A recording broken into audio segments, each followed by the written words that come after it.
This is what I brought you, this you can keep. This is what I brought you, may forget me. I promise to depart, just promise one thing. Kiss my eyes and lay me to sleep.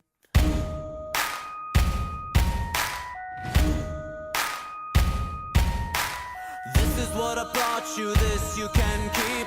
This is what I brought you, may forget me. I promise you my heart, just promise to sing. Kiss my eyes and lay me to sleep.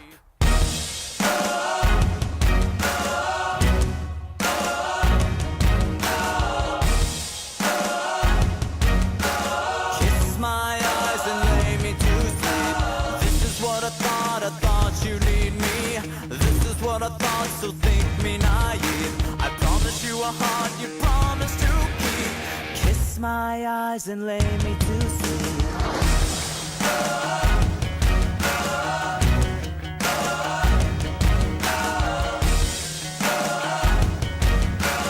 Kiss my eyes and lay me to sleep.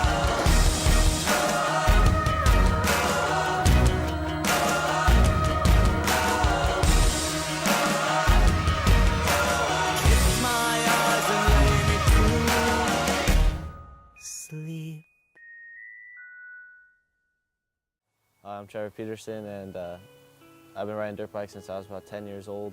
And I got started riding dirt bikes because my brother had dirt bikes and I was little, so you just kind of always look up to your older siblings. And it's kind of how I got started, and started watching on TV and Travis Pastrana and Twitch and all the Metal Militia guys, and got kind of hooked on it, and that's how I've been riding dirt bikes ever since. My favorite rider would have to be Travis Pastrana. I mean, he's everyone's favorite rider, but I've always been fascinated with him ever since I can remember. I used to watch countless hours of YouTube videos of him and all his movies. I used to think he was just the craziest guy. He was up to try anything, and he'd always ride, like, he tried to ride the Baja 1000 Ironman, which I always thought was just crazy as hell, and like, I would love to try to do that one day. And just what he did was just on a whole nother level. A lot of the guys, they always kind of put themselves on a high horse whenever they're like professional athletes, and Travis Pastrana never really did that. He was always down to try whatever and try anything. Like he rode freaking big wheels, He wasn't like embarrassed to ride stuff. He didn't always have to look cool. He just wanted to try it, and he always had cool ass toys and cool videos, and I don't know, he just seemed like a cool, genuine guy. That's why he's my favorite rider. I think the most enjoyable part of dirt bike riding would be just being able to ride over stuff faster than you can on a normal car, just because you have suspension and all kinds of awesome things. It's just fun to ride.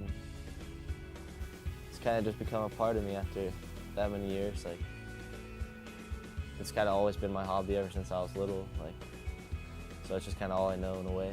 Like, that's what I like to do, is ride dirt bikes, and that's my hobby. That's what I like to do on the weekends, and that's how I like to spend my free time. No one gets to tell you what to do. You just go as fast as you want to go and ride how you want to ride, and it's fun.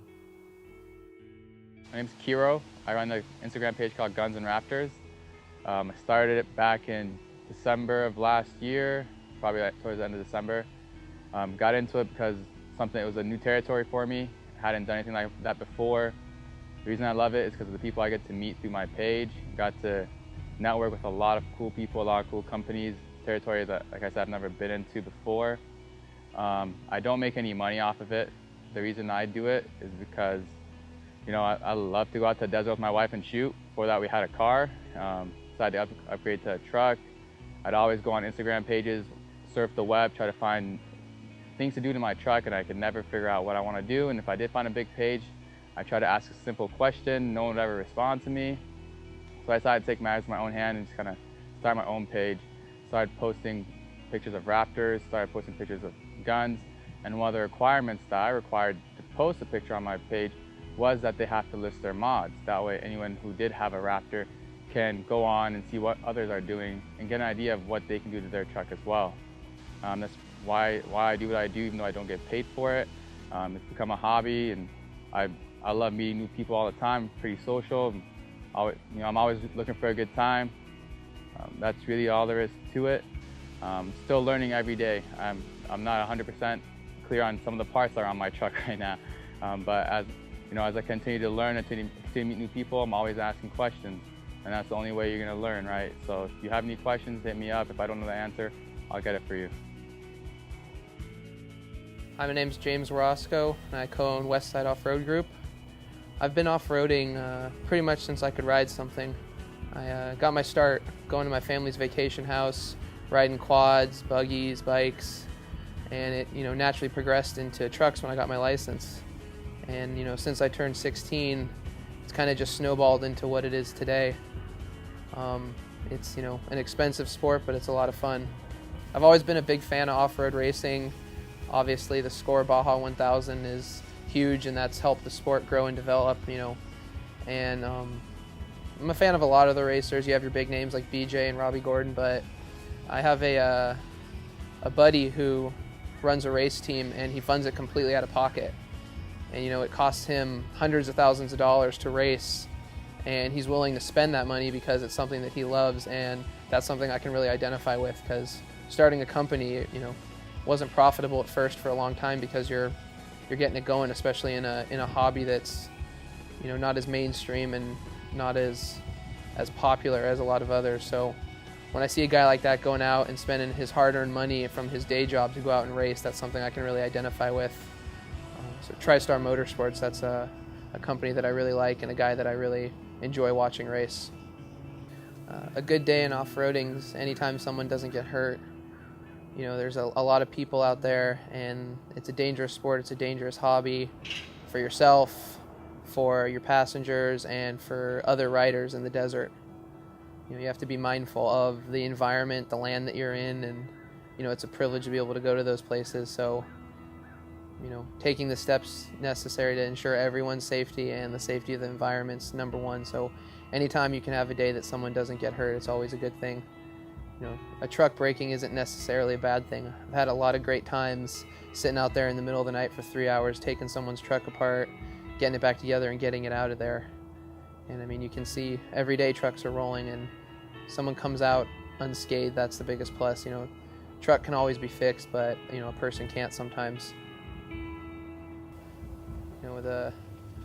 The joy you get from working on something yourself and building into what it is one of the best parts, as well as being able to go out and have fun and go fast. But putting the work in is always a great part.